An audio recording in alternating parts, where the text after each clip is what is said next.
নাও ঠাকুমা, বাজার এনেছি, তাড়াতাড়ি খেতে দাও। দেরি হলে হরি কাকা আবার দু কথা শুনিয়ে দেবে। তারপরেও আজ আবার হাটের দিন, দোকানে কত কত বেচা কেনা। তুই স্নান সেরে আয়, আমি খাবার বাড়ছি, এই তো হয়েই এসেছে। আজ কি রেঁধেছ ঠাকুমা? প্রিয় আলু ভাজি আর গরম ভাত। বাহ, কিন্তু তুমি কি খাবে? তুমি তো শুকনো আলু ভাজি একদম খেতে পারো না। রোজ রোজ তো আর আলু ভাজি হয় না, বাজারে আলুর কত দাম। দুটো একটা করে আলু জমিয়ে আজ ভাজি করেছি। তুই আগে খেয়ে নে, আমি না হয় শুকনো মরিচ পুড়িয়ে হাতে পানি ঢেলে পান্তা করে খাবো। আমায় নিয়েও তো ভাবিস না তো, যা যা, তোর দেরি হয়ে যাবে যে। কি খবর টগর, কেমন আছো? এই তো কাকা, কেটে যাচ্ছে। বাহ, আজ তো অনেক মাছ পেয়েছেন। আপনার পুকুরের মাছগুলো তো বেশ বড় হয়েছে দেখছি। তা হবে না কেন বলো তো? মাছকে দুবেলা খাওয়াচ্ছি, যত্ন নিচ্ছি। বড় না হলে তো আর আমাদের সংসার চলবে না। তা বেশ, আমি করে বাড়ি যাই, ঠাকুমা অপেক্ষা করছে, আবার দোকানে যেতে হবে। তা লোকের দোকানে আর কতদিন শ্রম দিবি রে? এবার নিজেই কিছু একটা কর। কি করব কাকা, না আছে জমি জমা, না আছে পয়সা করি। দোকান থেকে মহাজন যা দেয় তাতে আমার আর ঠাকুমার চলে যায়। আমি যাই কাকা। টগর, এই মাছটা নিয়ে যা রে, তোর ঠাকুমাকে সাথে নিয়ে খাস। এককালে মাসিমা আমাদের সকলের জন্য কত করেছে, আজ আমরা তার জন্য কিছুই করতে পারলাম না। নিয়ে যা। না না কাকা, মাছ লাগবে না, দিয়েছি যখন নিয়ে যা। আর কোনো দরকার লাগলে একদম জানাতে লজ্জা করবি না আমাকে। ঠিক আছে কাকা। টগর মাছ নিয়ে এসে দেখে দাওয়ায় খাবার আগলে ঠাকুমা বসে আছে। কি রে, করতে গিয়ে আবার মাছ নিয়ে ফিরলি? বাহ, মাছটা তো বেশ টাটকা, এখনো নড়ছে। দেখো না ঠাকুমা, ভুলু কাকা মাছ ধরেছিল, জোর করে একটা ধরিয়ে দিল। তুমি মাছটা রাতে জমিয়ে রেধো, রাতে এসে মজা করে খাবো। ঠিক আছে, এখন ভাতগুলো খেয়ে নে দেখি, আমি বরং মাছটা কেটে কুটে রেখে দিই। এই নাও। খাওয়া শেষ করে টগর এলো মাছের বাজারে। হরি কাকা মাছ সাজিয়ে বসে আছে।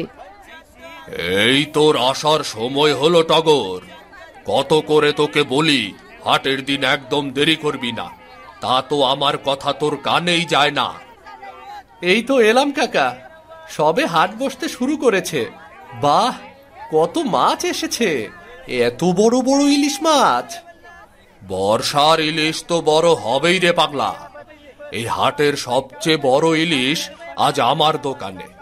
দেখিস আজ খুব ভিড় হবে রে। এখন বস চুপটি করে, মন দিয়ে সব দিক খেয়াল রাখবি, কেমন? ঠিক আছে কাকা।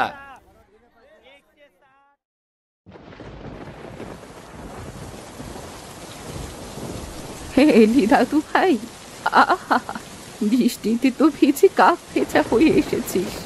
তাড়াতাড়ি কাপড় বদলে মাথাটা মুছে নে, শরীর খারাপ করবে না হতে।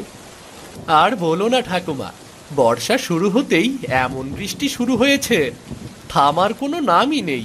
পরে ভিজে ভিজে এলাম। তুমি খাবার বারো ঠাকুমা, ভীষণ খিদে পেয়েছে।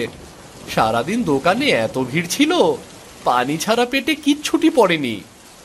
হ্যাঁ হ্যাঁ, দিচ্ছি বাপু, তুই হয়েছিস একদম তোর দাদুর মতো। তোর দাদু যেখান থেকেই ফিরুক, ঘরে এসে আগে দুটো খাবারই চাইবে। হয়েছে হয়েছে, আর দাদুকে মনে করতে হবে না। খাবার আনো, আমরা দুজন একসাথে বসে খাই। তুই কি করে জানলি আমি এতক্ষণ না খেয়ে আছি? সেই ছোটবেলা থেকেই দেখছি, আমি না খেলে তুমিও খাও না। যাও যাও, আমি সব জানি। টগর ও ঠাকুমা একসাথে খাবার খেতে বসলো। অনেকদিন পর আজ ওদের পাতে মাছ পড়েছে। কি রে, আজ রান্না কেমন হয়েছে? আহ, কি ভালো মাছ রান্না হয়েছে গো। আমাকে আরো এক হাত ভাত দাও ঠাকুমা, কতদিন পর পাতে মাছ পড়লো। কিন্তু তুমি মাছ খাচ্ছ না কেন? একটু খেয়ে দেখো, ভারী মজা। না রে, আজ এই আলু ভাজা মাছের ঝোল দিয়েই খাওয়া হয়ে যাবে, মাছ লাগবে না। কাল সকালে তরকারিটা তোকে গরম করে দেব, তুই মজা করে খেয়ে দোকানে যাস। ঠিক আছে।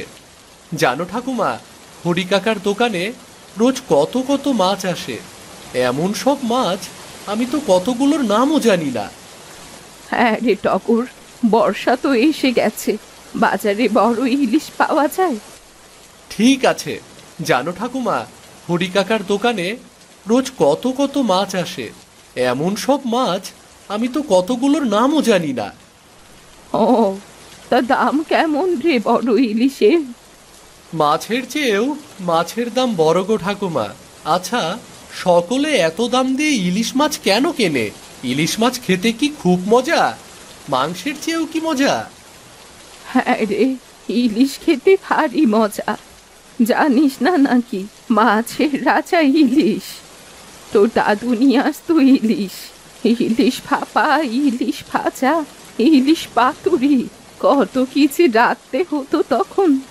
আর ইলিশের মাথা দিয়ে কচু শাক তোর বাবা কত মজা করে খেত। কোথায় যে হারালো সেসব দিন। আর তুমি, আর তুমি কি পছন্দ করতে ঠাকুমা? ইলিশে অপছন্দ করার মতো কিছু নেই রে দাদু ভাই, নে তো, অনেক রাত হলো, এখন খাওয়া শেষ করে ঘুমিয়ে পড়তো। পরদিন দোকানে আর কোনো মাছ নেই, শুধু ইলিশ আর ইলিশ। এ কি হরি কাকা, দোকানে আর কোনো মাছ নেই কেন? সব যে ইলিশ ভর্তি। এত ইলিশ খাবে সকলে? খাবে না মানে খেতেই হবে। ওরে, এ যে হরির দোকানের ইলিশ, কাল কত খদ্দের ইলিশ না পেয়ে ফিরে গেল বলতো। কিন্তু আজ যদি অন্য মাছ চায়? ধুর বোকা ছেলে, এই বর্ষার দিনে ইলিশ ছাড়া লোকে আর কিচ্ছু চাইবে না। তুই দোকান সামলা, আমি একটু আড়ত থেকে ঘুরে আসি। কাকা, একটা কথা ছিল। কি কথা রে হরি? তোর মাস তো হয়নি এখনো। দেখ, এখন মাছের মৌসুম, আমি কিন্তু কোনো অগ্রিম টাকা পয়সা দিতে পারবো না রে। না না কাকা, অগ্রিম কিচ্ছু চাইছি না। ঠাকুমা কাল বড় ইলিশের কথা বলেছিল, হয়তো খেতে মন চেয়েছে, মুখ ফুটে তো কিছুই বলে না। আমাকে একটা ইলিশ মাছ দেবে কাকা? খুব বড় না হলেও চলবে। বলে আমি হরি হলেও দোকানে কি হরিলুর দিয়েছি নাকি রে? শোন টগর, তোর যা মাইনে তার চেয়েও এক একটা ইলিশের দাম বেশি। শোন, যে চিনি টানে সে চিনির স্বাদ পায় না। তুইও ইলিশ বিক্রি করে যা। দেখো না কাকা, যদি পারো কিছু টাকা না হয় প্রতি মাসে একটু একটু করে কেটে নিও। তোর মাথা কি খারাপ হয়েছে? তোর যে টাকা, ওটা কি কাটবো আর কি রাখবো? তাছাড়া একটা মাছের দাম 2 বছরেও তুলতে পারবো না এমন করে। এমন ব্যবসা আমি করি না বাপু। মাছের কথা ছেড়ে কাজে মন দে। টগরের খুব মন খারাপ হয়, কিন্তু তাকে তো কাজে মন দিতেই হবে। বাড়ি ফিরে টগর দাওয়ায় বসে থাকে। ও মা, দাদু ভাই, তুই কখন এলি? এসে আমায় ডাকলি না যে? খিদে পায়নি আজ? খেতে ইচ্ছে করছে না গো ঠাকুমা। স্নান করে আয়, দেখবি খিদে পাবে। তোকে একটা কথা বলতে চেয়েছিলাম। কি বলবো গো ঠাকুমা? আমার ভাই আসবে বলে খবর পাঠিয়েছে। এখন ঘরে অতিথি এলে তাকে খেতে দেব কি বলতো? আমাদের তো নিজেদেরই নুন আনতে পান্তা ফুরোয়। কি আর খেতে দেবে? ভাত, আলু ভাজা আর ডাল। এতদিন পর আসবে, পাতে একটু আমিষ না দিলে? আচ্ছা, দেখি কি করা যায়। এখনো তো মাইনে পাইনি, তুমি চিন্তা করো না। টগর কি করবে ভাবতে ভাবতে পুকুর পাড়ে এলো। সে এসে দেখে ভুলু মন খারাপ করে বসে আছে। কি হয়েছে কাকা, আপনার মন খারাপ কেন? না, ও কিছু নয় রে। তুই অবেলায় পুকুর পাড়ে? আপনার কাছে এলাম কাকা, ঠাকুমার ভাই আসবে, আমাকে যদি একটা মাছ দেন তাহলে আমি মাইনে পেলে দামটা মিটিয়ে দিতাম। মাছ কোথা থেকে দেব রে বাবা? আমার মেয়ের বিয়ে সামনে, এই পুকুরটাই বিক্রি করে দিয়েছি কাল মহাজনের কাছে, গয়না বানাতে দিতে হবে, তাই তো বসে দেখছিলাম পুকুরটা। ও, কোনো ব্যাপার না কাকা, আমি দেখছি কি করতে পারি।